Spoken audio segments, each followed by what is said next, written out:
ಅನುದಿನ ಅನುಕ್ಷಣ ಮನೆಯಲ್ಲೂ ಕಲಿಯೋಣ ಕಲಿಕೆಯ ಹೊಸ ಹಾದಿಯಲಿ ಜೊತೆಗೂಡಿ ಹೆಜ್ಜೆಯ ಹಾಕೋಣ ಸಂತಸದಿ ಕಲಿಯೋಣ ನಮ್ಮ ಹೆಮ್ಮೆಯ ಈ ಕ್ಲಾಸಿನಲ್ಲಿ. Yes sir. Yes teacher. Present ma'am. नमस्कार, मी संजय लक्ष्मण नरेवाडकर, रंगूबाई भोसले हायस्कूल बेळगाव या ठिकाणी असिस्टंट टीचर म्हणून कार्यरत आहे. आज मी आपल्यासमोर इयत्ता 8वीच्या पाठ्यपुस्तकातील 18वी कविता माय ही कविता अभ्यासणार आहोत. या कविता ही आपण अभ्यासत असताना की ह्या कवितेचा आपण संपूर्ण अभ्यास इथं करावयाचा आहे.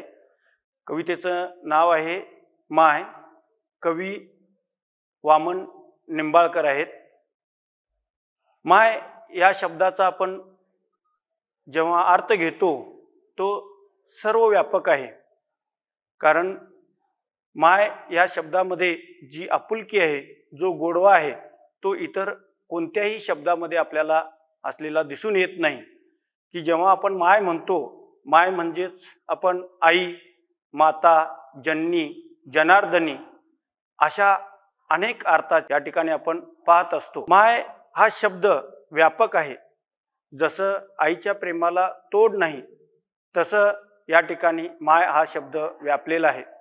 जसं आपण आईला माय म्हणतो, तसंच देवाला सुद्धा माऊली म्हणतो. पहा विद्यार्थ्यांनो, काय म्हणतो आपण देवाला? देवाला सुद्धा आपण माऊली म्हणतो. की आपण विठ्ठल, माऊली असा शब्द उच्चारतो. पहा की यामधून आपल्याला या माय शब्दाचा व्यापकता दिसून येते.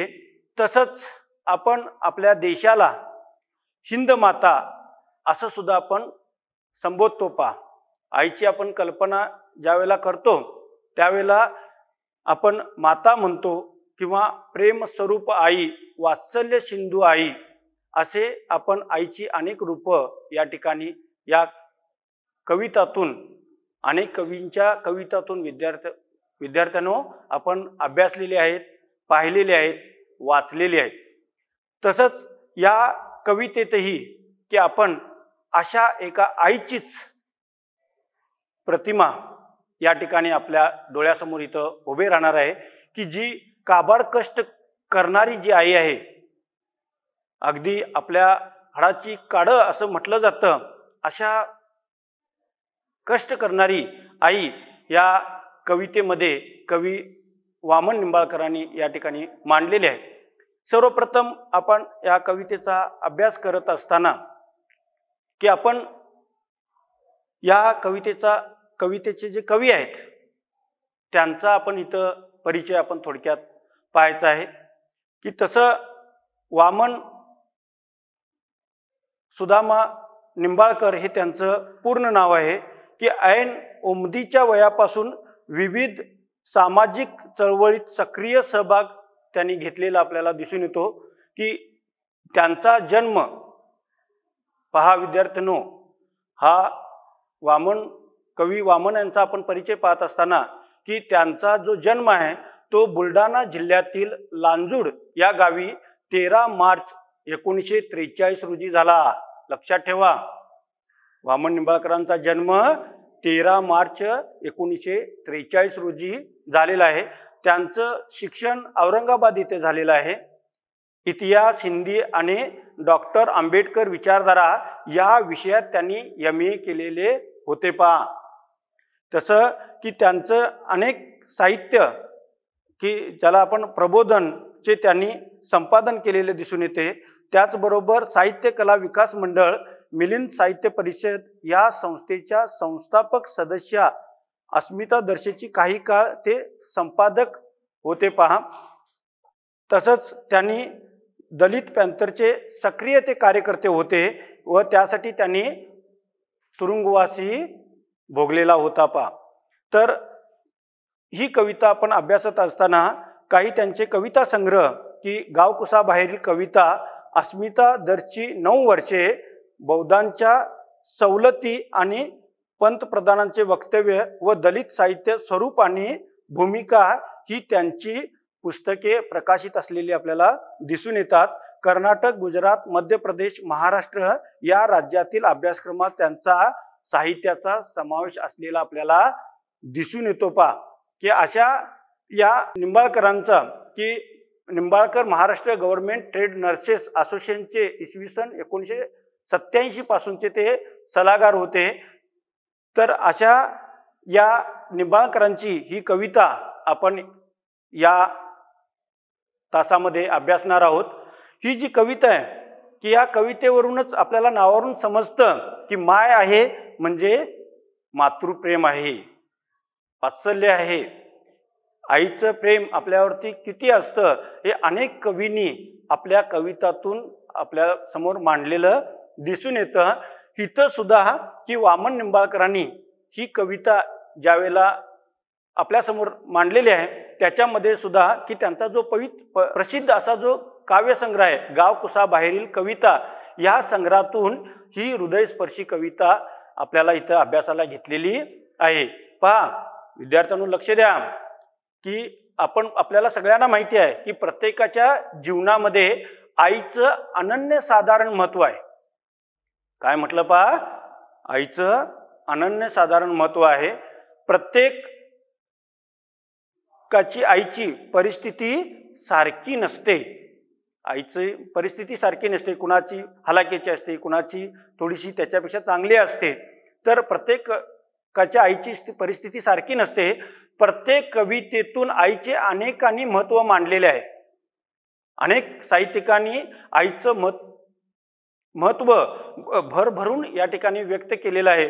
परंतु या कवितेच्या माध्यमातून ही एक वेगळी कविता या ठिकाणी आपल्याला म्हणता येईल की या कवितेच्या माध्यमातून वामन निंबाळकरांनी यांची माय ही वेगळी कविता आहे. पहा, मुलांच्या नजरेतून आईचं चित्र या कवितेतून रेखाटलेलं आहे. मी पुन्हा एकदा सांगतो पहा तुम्हाला की मुलाच्या नजरेतून कवींनी आईचं चित्र मांडलेलं आहे. आईचं प्रेम, वात्सल्य या ठिकाणी अनेक कवितातून मांडलेलं आहे. पण या कवितेमध्ये मुलांच्या नजरेतून आईचं चित्र रेखाटलेलं आहे. मुळी विकून मुलांचे पालन पोषण करणारी आई, त्याचबरोबर त्यांचा सांभाळ करणारी आईची ही कहाणी आहे. कष्ट किती करावे लागतात हे या ठिकाणी आपल्याला या कवितेतून आपण पाहणार आहोत की मुळी विकून. आता मुळी म्हणजे काय आपल्याला माहिती आहे, तरी मी तुम्हाला पुन्हा एकदा सांगतो पहा की जंगलात जाऊन लाकडं गोळा करून ती बांधून डोकीवरून ओझं वाहून घेऊन यायचं आणि ती विकून आपलं पोट भरायचं, असं काम करणारी आणि आपल्या मुलांचा सांभाळ करणारी अशी ही आई या ठिकाणी या कवितेमध्ये अभ्यासणार आहोत. मुलाबाळांच्या पोटाची भूक भागवण्यासाठी कष्ट करणाऱ्या, एका झोपडीत राहणाऱ्या, पहा लक्ष देऊन ऐका की मुलाबाळांच्या पोटाची भूक भागविण्यासाठी कष्ट करणाऱ्या, कष्ट हा शब्द इथं महत्वाचा आहे. आपल्या मुलांच्यासाठी कष्ट करणारी आहे. एका झोपडीत राहणाऱ्या एका स्त्रीची ही कहाणी आहे आणि ही कहाणी वेदनादायी आहे. अगदी आपल्याला त्याच्यात एकदम आनंद उत्साह नाही, तर आई किती कष्ट करते आपल्याला हे या ठिकाणी या कवितेतून आपल्या समोर येणार आहे. पहा, तर जेव्हा आपण या कवितेचा अभ्यास करतो की अगदी शब्दशः शब्द की कवींनी अतिशय उत्तम रीतीने याच्यामध्ये मांडलेला आहे. अनेक मगाशी मी सांगितलंय की अनेक कवींनी आईची महती गायलेली आहे. पण हित करत असताना ही कष्ट करणारी आई, आणि त्यातही कुणासाठी, तर आपल्या मुलाबाळांसाठी, आपल्या मुलांच्या साठी ती कष्ट करते. त्यांना 2 वेळचं जेवण घालणे ही जबाबदारी पेलण्यासाठी ही इतकं कष्ट करते पहा. आणि मग हे करत असताना की आपण थोडासा कवितेचा ज्यावेळेला अभ्यास करू त्यावेळेला आपल्याला लक्षात येईल की जसा दिवस बुडून जाई काळोखाचे राज्य असे. वा, कवींनी शब्दात मांडलेला आहे, जसा दिस बुडून जाई काळोखाचे राज्य असे, आम्ही बसू दरवाजात झोपडीत साधा दिवा नसे. काय म्हटलंय पा कवीनी इथं की अंधार झाला, दिवस मावळला की अंधार होतो, काळोख होतो. सर्वच्या घरी दिवे लावलेले असतात, पण या ठिकाणी या मुलांच्या झोपडीत मात्र साधा दिवा सुद्धा नसतो. पहा की घरोघरी दिवे लागत, चुलीलाही जाळ लागे, भाकरी जात बडविल्या, कोटे चून कोटे वांगे. मुलांची जी काही विदारक अवस्था कवीने या ठिकाणी मांडलेलं आहे. पहा की सगळ्या इतरांच्या घराचं वातावरण आणि या मुलांच्या घरातलं वातावरण या ठिकाणी या कवितेत मांडण्याचा प्रयत्न कवीने केलेला आहे. की सगळ्यांच्या घरी दिवे लागायचे, अंधार झाला की दिवे लागायचे, पण यांची झोपडी होती, त्या झोपडीत दिवा सुद्धा नसायचा. सगळ्यांच्या घरी जसा अंधार चालू झाला की प्रत्येकाच्या घरी संध्याकाळचं जेवण बनवण्याची कृती चालू होते. सगळेजण सगळ्यांच्या घरी जेवण बनवलं जायचं, दिवे लागायचे, चुली पेटवल्या जायच्या. आता चुली आपल्याकडे गॅस आहे, पण पूर्वी चुली ही लाकडं घालून चूल पेटवली जायचं. चुलीवरती हा स्वयंपाक केला जायचा. आणि मग हे करत असताना की आजूबाजूच्या घरातील ज्या काही भाकरी बडवल्या जायच्या, आता आपल्याकडे चपाती त्यामुळे त्याचा आवाज आपल्याला वाटत नाही, पण भाकरी बडवत असताना की ते पीठ मळून घेऊन त्याच्यावरती परात असते, असं मोठं ताट असतं, त्याच्यामध्ये ती भाकरी असं वेगानं बडवल्यानंतर ती भाकरी गोल होते आणि मग ती भाजली जायचे. किंवा त्याच्यासाठी लागणारं जी काही भाजी आहे, मग कोटे चून कोटे वांगे. चून म्हणजे झुणका, भाकरीबरोबर खाण्यासाठी झुणका किंवा कोटे वांग्याची भाजी केली जायचं. आणि त्याचा वास हा त्या मुलांच्या पर्यंत येत होता. पहा आणि म्हणून पुढच्या ओळीत कवीने म्हटलेलं आहे की नाकात जाई वास त्याच्या, पोटात असे अंधार सारा, तसे येई भडबडून आसवांच्या डोळ्यात धारा. कारण सकाळपासून ती मुलं उपाशी आहेत आणि आपल्याला माहिती आहे, आपण उपाशी असताना जर असं खमंग जेवणाचा वास जर आपल्यापर्यंत येत असेल तर आपल्याला सुद्धा ते भडबडून येतं, आपल्याला सुद्धा ते खायला पाहिजे असतं, पण आपल्या घरी नाही आहे. आणि मग असं वास आल्यानंतर त्यांची भूक परत चवताळायची आणि त्यांना वाटायचं की आपल्याला सुद्धा असं खायला पाहिजेत, पण त्यांच्या नशिबी ते नव्हतं आणि म्हणून आपोआप त्यांच्या डोळ्यात धारा यायच्या, अश्रू यायचे. हे करत असताना की त्यावेळेला ही मुलं आईची वाट बघत असायची. आणि म्हणून त्यांनी सांगितलं पा कवींनी की अंधारात चिरत तेव्हा एक सावली, डोई तिच्या भारा असे, चालताना तोल जाई. संध्याकाळ झालेली आहे, सगळ्यांच्या घरात स्वयंपाक चालू झालेला आहे आणि या मुलांची आई मात्र मुलांच्यासाठी कुठे आहे? जंगलात गेलेली आहे, रानात गेलेली आहे. आणि ती अंधार झाल्यानंतर अगदी सावली जड, कारण अंधार आहे, अंधारामध्ये ती आई येत आहे. तिच्या डोईवरती काय आहे? लाकडाचा भारा आहे, मोळी ज्याला म्हणतो, ती मोळी तिच्या डोक्यावरती आहे. आणि ते ओझं ती फार दुरून वाहून घेऊन आलेली आहे आणि त्यामुळे ती थकलेली आहे. आणि चालताना तिचा काय जातोय? तोल जातोय. तिला ते ओझं झालेलं आहे. ओझं झाल्यामुळे की तिचा तो काय जात आहे? तोल जात आहे. असं पहा. त्यानंतर पुढे कवी काय म्हणतो पहा की काळी काळी कृष्य देह, ती असे माझी माय, वनवन सकाळपासून मोळीसाठी रानात जाय. ती आलेली जी सावली आहे असं म्हटलेलं आहे, तिचं वर्णन कवी त्या आईचं आपल्या वर्णन या ठिकाणी करतोय की कशी आहे ती? काळी काळी कृष्य देह, काळी आहे, सावळी आहे, कारण सतत काम करून ती झिजलेली आहे. अगदी कृश म्हणजे अगदी सडपातळ ज्याला म्हणतो की फक्त हाडं शिल्लक आहेत, असा ज्या वेळेला आपण असा उच्चार करतो तसं काळा काळी कृष्य देह, ती असे माझी माय. कवीने तर सांगितलेलं आहे, जरी ती तशी असली तर ती कुणाची आहे? माझी आहे, माझी माय आहे. अभिमान आहे त्यांना. इतरांना वाटतं की आपले आई शेती काम करत असेल किंवा आणि कुठेतरी मोलमजुरी करत असेल तर सांगताना आपल्याला लाज वाटते की माझी आई ही काम करते, पण कवीने ते म्हटलेलं नाही. त्यांनी सरळ सांगितले ती असे माझी माय. ती अभिमान आहे त्यांना, कारण ती त्यांच्यासाठी कष्ट करते, त्यांचं पोट भरण्यासाठी ती आपल्याला रानात जाऊन ही मुळे आणून विकत आहे आणि म्हणून त्यांनी अभिमानाने सांगितलं आहे की ती असे माझी माय वनवन सकाळपासून मुळीसाठी रानात जाय. कुठे जायते ती? रानात, जंगलात लाकडं आणण्यासाठी ती काय झालेली आहे? गेलेली आहे. पहा, एकदा काय झाले म्हणजे हे सतत काम तिचं चाललंय दररोजचं. दररोज सकाळी जायचं, दिवसभर फिरायचं, लाकडं गोळा करायची, संध्याकाळी ती घेऊन यायचं, ओझं डोक्यावरून वाहून घेऊन यायचं आणि परत दुसऱ्या दिवशी आणि तेच काम. पहा, असं करत असताना की एकदा काय झाले, पहा कवी सांगत आहेत, एकदा काय झाले कसे आम्हाला काही कळले नाही, माय आली पाय बांधून भळाभळा रक्त वाई. हे दररोजचं त्यांचं चाललेलं असायचं की दररोज रानात जायचं, लाकडाची मुळी घ्यायची, घेऊन यायची, विकायची आणि आपल्या मुलांच्या पोट भरायचं. पण एक दिवस असं झालं, काय झालं की ती काही कळलं नाही ह्या मुलांना सुद्धा, कारण ही मुलं लहान, त्यामुळे काय झालं हे कळलं नाही.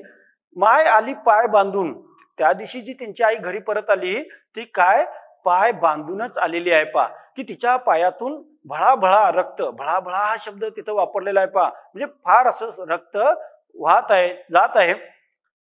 जेव्हा त्यांनी पाहिलं त्यावेळेला की चावला साप मोठा काळा, दोन बाया होत्या सांगत. पहा, चावला साप मोठा काळा, दोन बाया होत्या सांगत, फणा काढून मारला त्याने, हळूच गेला निघून रांगत. कवीने सांगितलेलं आहे पहा इथं की मोठा काळा साप म्हणजे विषारी साप, आपल्याकडे आपण जसं नागसाप असं म्हणतो की नाही, असा विषारी साप या ठिकाणी काय झालेला आहे, त्यांच्या आईला चावलेला आहे. आणि फणा काढून त्याला चावलेला आहे आणि चावून तो रांगत आपल्या मार्गाने काय झालेला आहे, निघून गेलेला आहे. पा एकदा झालं पहा की धरणीवर माय पडली, धरणीवर गंडे झाले, मंत्र झाले, वैद्य आला, दिवस निघता निघता तिच्या देहातून प्राण गेला. मग आपल्याकडे माहिती आहे आता यांची परिस्थिती हालाकीची आहे, खायला पोटभर अन्न नाही, त्यावेळेला औषध उपचार कुठून मिळणार? असेच घरचे औषध उपचार तिथं सुरू झाले. ती पडली धरणीवर, जसं जसं हे होईल, गंडे झाले, मंत्र झाले, वैद्य आला.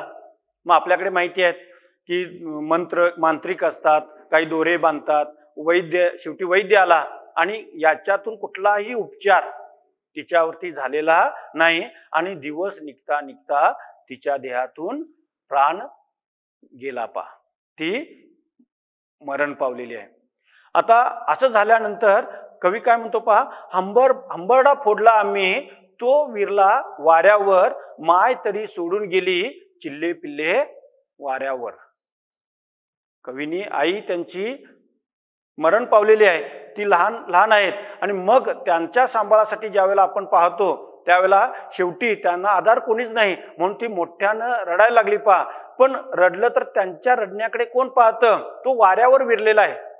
वाऱ्यावर विरलेला आहे म्हणजे त्यांच्याकडे कुणीच लक्ष दिलेलं नाही. पहा, आणि म्हणून कवी म्हणतो माय तरी सोडून गेली चिल्ले पिल्ले वाऱ्यावर. चिल्ले पिल्ले म्हणजे आम्ही लहान भावंड होतो, या सर्वांना सोडून माय काय झालेली आहे, सोडून गेलेली आहे. आणि मग शेवटी कवी म्हणतो की शोधते माझी नजर माय, आता मी उदास होतो, दिसता कृष मोळीवाली, मोळी तिची विकत घेतो. बघा की हा त्यांची आई मरून गेल्यानंतर की त्या ठिकाणी कवी मोठे झालेले आहेत, त्यांनी आपला सांभाळ केलेला आहे आणि मग जेव्हा ते मोठे झालेले आहेत तेव्हा ते आजही अशी एखादी माय दिसली, अशी एखादी आई दिसली तर त्यांना थोडंसं उदास वाटतं, कारण अशीच माझी सुद्धा काय होती, आई होती. आणि मग त्यांना ते दिवस आठवतात, त्यांची आई त्यांच्यासाठी जे काही कष्ट करत होती ते दिवस आठवतात. आणि मग दिसता कृष मोळीवाली, मोळी तिची विकत घेतो. पहा, तसं पाहिलं की तर आता ज्यावेळेला कवी मोठे होतात त्यावेळेला अशी कुठेही एखादी मोळी ओझं वाहणारी, लाकडाचं ओझं वाहणारी एखादी कृष अशी स्त्री दिसली, बाई दिसली की गरज नसताना सुद्धा ते तिच्याकडून आपली मुळी विकत घेतात. पहा, कारण त्यांना आपल्या आईच्या कष्टाचे दिवसाची त्या ठिकाणी आठवण होते. आता हे जर आपण कवी जर अभ्यासली तर ही कविता आपण अभ्यासत असताना की या वामन निंबाळकरांनी आपल्या या गरिबीत रासणाऱ्या, झोपडीत राहणाऱ्या, पोटाची खळगी भरू पाहणाऱ्या या आईचं चित्र रेखाटलेलं आहे हे दिसून येतं. पहा विद्यार्थ्यांनो, मी तुम्हाला मगापासून की या कवितेचा अर्थ शब्दशः सांगितलेला आहे आणि मग आपण याचा ज्यावेळेला सारांश लक्षात ठेवतो त्यावेळेला आपल्याला लक्षात येईल की जी आई वामन निंबाळकरांनी रेखाटलेली आहे ती कशी आहे. अतिशय गरीब आहे, झोपडीत राहणारी आहे, पोटाची खळगी पाहू पाहणारी आहे. पोटाची खळगी म्हणजे आपल्याला 2 वेळचं जेवण मिळण्याची व्यवस्था करण्यासाठी ती आई कष्ट करत आहे. काळोखाच्या या साम्राज्यात एक झोपडीत जीवन जगणाऱ्या स्त्रीची व्यथा प्रकट करणारी ही कविता आहे. पहा की काळोखाच्या या साम्राज्यात, काळोख याचा अर्थ काय, गरीब, गरिबी, दारिद्र्यात किचपत पडलेल्या अशा या स्त्रीची वेदना या ठिकाणी या कवितेत मांडलेली आहे. पहा, अंधार दाटून आल्यावर पोटाची भूक जागी होते आणि आजूबाजूच्या घरातील स्वयंपाकाचा वास येतो, पण उपासमारीमुळे पोटात अंधार आहे. इथं आपण सुरुवातीलाच कवितेच्या पाहिलेलं आहे. पहा की काळोख झालेला आहे, सगळ्यांच्या घरात दिवे लागलेले आहेत, सगळ्यांच्या घरात जेवण बनवण्याची तयारी चालू आहे. कुठे भाकरी बनवले आहेत, कुठे झुंक्याला किंवा वांग्याच्या भाजीला फोडणी दिली जात आहे आणि त्याचा वास या मुलांच्या पर्यंत येत आहे. पण घरात उपासमारी आहे, त्यांना खायला काही नाही, पोटात भुकेची डोंब आहे आणि अशा वेळेला की ते बाजूच्या घरांच्या स्वयंपाकाचा वास आल्यामुळे की त्यांच्या पोटात अंधार आहे, त्यामुळे या लेकरा बाळांच्या डोळ्यातून भुकेचे अश्रू येतात. किती विदारक चित्र कवीने या ठिकाणी मांडलेलं आपल्याला दिसून येतं. पहा की भुकेचे अश्रू असं म्हटलेलं आहे कारण त्यांना भूक लागलेली आहे पण खाण्यासाठी काहीही नाही आणि म्हणून मग त्यांना की ते भुकेचे अश्रू असं येतात असं म्हटलेलं आहे. पहा, अशा वेळी त्या मुलांची आई डोक्यावर मुळी घेऊन येते आणि मुलाबाळांचा भूक भागवते.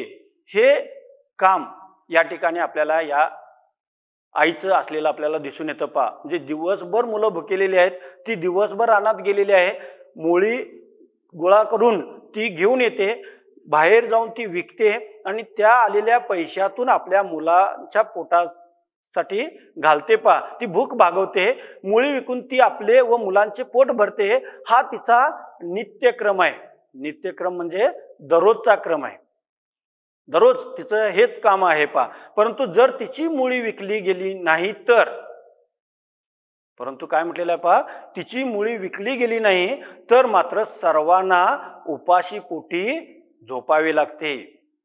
पहा, आईचं किंवा त्या मुलांची जी अवस्था आहे, म्हणून तर इथं भुकेचे अश्रू हा शब्द कवीने वापरलेला आहे. पहा की उपाशी पोटी जर मुळी विकली नसेल तर त्यांना काय करावं लागतं, उपाशी पोटी झोपावे लागते. आणि मग असंच काम करत असताना एकदा काय झालं की मुळी दररोज त्यांची आई काय करायची, रानात जायची आणि मुळी घेऊन यायची. पण एक दिवस थोडंसं वेगळंच घडलेलं आहे. पहा तिथं की मुळी आणण्याऐवजी त्यांची आई रक्ताळलेला पाय घेऊन घरी आलेली आहे. दररोज मुळी घेऊन यायची पण आज मात्र रक्ताळलेला पाय घेऊन आलेला आहे. कारण का, तर कारण तिला काय झालेलं आहे, साप चावलेला असतो, तिला साप चावलेला असतो आणि मग त्या साप चावलेल्यानंतर तिच्यावरती उपचार होत नाहीत किंवा तिथं उपलब्ध नाहीत, गंडे दोरे मांत्रिक वगैरे होतो, पण या उपचाराचा तिच्यावरती काही उपयोग होत नाही आणि त्यातच तिचा काय होतो, मृत्यू होतो. आणि मग ही त्या आईचा मृत्यू झाल्यानंतर ती मुले काय फोडतात, हंबरडा फोडतात. पण तो हंबरडा ऐकण्यासाठी या जगात कोणच नसते.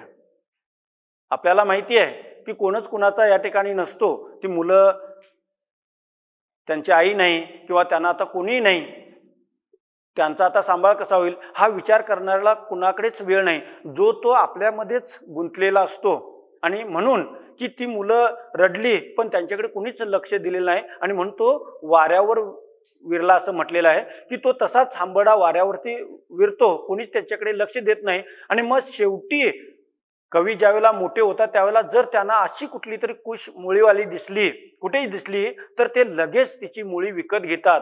कारण कवींना जाणीव आहे की आपल्यासारखीच तिची सुद्धा मुलं काय असतील, उपाशी असतील आज आपण जर मुळी घेतली तरच ती काय करतील, त्यांना खायला मिळेल. आणि म्हणून विद्यार्थी हो, की आपण या कवितेतून बोध घ्यावयाचा आहे की जर अशी कष्ट करणारी माय दिसली तर आम्ही नक्कीच तिला काय करायची, मदत करायची आहे. हा संदेश कवीने आपल्याला या कवितेतून दिलेला आहे. पहा, मग आपल्याला त्या वस्तूची गरज असो नसो, आता मुळीची आपल्याला इथं संदर्भ दिसेल, कारण कवीच्या त्या कालावधीमध्ये ती लाकडं मुळी विकणे असं होतं. पण आजही आपल्याकडे आपण जर पाहिलं तर रस्त्यात चौकात असं काही ना काहीतरी घेऊन विकणारी मुलं असतात. काही अंध असतात, काही अपंग असतात की जे ते विकून आपलं पोट या ठिकाणी काय करत असतात, भरत असतात. तर आपण अशा व्यक्तीकडून आपल्याला ती वस्तू लागो अगर न लागो पण घेऊन त्यांना आपण काय करायचं आहे, मदत करायचं आहे. हा बोध आपण या ठिकाणी या कवितेतून घ्यायचा आहे. पहा, तर लक्षात आलं मुलांनो. पहा की कवीने वामन निंबाळकरांनी आपल्या आईचं की हृदयद्रावक असं जे वर्णन या ठिकाणी केलेलं आहे ते आपण या कवितेमध्ये पाहिलेलं आहे. आता आपण या कवितेचा की स्वाध्याय आपण या ठिकाणी पाहायचा आहे, कारण परीक्षेच्या दृष्टीनं ही कविता महत्वाची आहे. याच्यामध्ये आपण 2 मार्काचे, 3 मार्काचे किंवा 1 मार्काचा आपल्याला प्रश्न येतो. आणि मग हा प्रश्न आल्यानंतर की या कवितेच्या सारांश रूपानं आपल्याला त्या प्रश्नाचं उत्तर या ठिकाणी काय करायचं असतं, लिहायचं असतं. मग हे करत असताना की आपण जो सारांश लक्षात ठेवलेला आहे त्याच्यावरून आपण जर पाहिलं तर मी तुम्हाला काही प्रश्न विचारतो. पहा की या प्रश्नातून तुम्ही त्या ठिकाणी आपलं हा पाठाचं उत्तर देऊन की आपल्याला हा पाठ कळला की नाही ते आपल्याला इथं समजतं. पहा, पहिला प्रश्न होता, मी विचारला की काळोखाचे राज्य केव्हा येते. पहा, हा तू सांग. पहा, बरोबर आहे की जेव्हा दिवस मावळतो तेव्हा काय होतं, काळोखाचे राज्य येते. तसंच चुलीलाही जाळ केव्हा लागतो, ज्यावेळेला संध्याकाळ होते, दिवस मावळतो त्यावेळेला संध्याकाळच्या स्वयंपाकासाठी चुलीला सुद्धा काय लागतो, जाळ लागतो. पहा, आता एका वाक्यात झाले. आपण 2-3 वाक्यात ज्यावेळेला असे प्रश्न विचारले जातील, हे तुम्हाला नमुना दाखल आपण प्रश्न मी इथं तुमच्यासमोर विचारत आहे. पहा की आईची वाट पाहत मुले दरवाजात का बसत असत. पहा बघा, तुमच्या लक्षात येते का. पहा, ज्यावेळेला आपण कवितेचा अर्थ पाहिला त्यावेळेला हा सर्व गोष्टी या ठिकाणी मी तुम्हाला सांगितलेल्या आहेत. येतं लक्षात. हा, बरोबर आहे. पहा की सगळ्यांच्या घरी दिवे होते, सगळ्यांचे घरी त्यांचे आई वडील तिथं होते, पण या लेखकांच्या घरी मात्र त्यांची आई रानात गेली होती, घरात कोणी नव्हतं आणि घरात दिवा सुद्धा पेटलेला नव्हता. आणि म्हणून ते आपल्या आईची वाट पाहत कुठे बसलेले असतात, दारात दरवाजात बसलेले असतात. पहा, आता ज्यावेळेला त्यांच्या आईला साप चावतो त्यावेळेला मायवर कोणते उपचार करण्यात आले असं ज्यावेळेला प्रश्न पडतो त्यावेळेला की आपण पाहतो. पहा की जेव्हा ती दररोज त्यांची आई काय करते, रानात जाते, मुळी घेऊन येते, ती विकते, त्यांना खाण्यासाठी काहीतरी घेऊन येते. पण त्या दिवशी मात्र त्यांची आई काय झाली, पाय बांधून आली. मग का आली ते आपल्याला माहिती आहे की तिनं काय केलं आहे, साप चावलेला आहे आणि साप चावल्यामुळे पायातून रक्त वाहत आहे. आणि मग ती आली, त्यांची परिस्थिती हालाकीची होती, त्यामुळे दुसरे उपाय नाही, मग गंडे मंत्र असेच तिच्यावरती काय करण्यात आले, उपचार करण्यात आले की ज्या उपचारांचा काही उपयोग तिला झालेला नाही आणि त्याच्यातच ती काय झालेली आहे, मृत झालेली आहे. पहा, मग मोठा प्रश्न 3-4 मार्कासाठी ज्यावेळेला प्रश्न येतो त्यावेळेला कसा येतो. पहा की एकतर या कवितेचा सारांश लिहा की जो मी तुम्हाला सर्व सारांश या ठिकाणी सांगितलेला आहे, किंवा या कवितेत गरिबांचे वर्णन कसे केलेले आहे.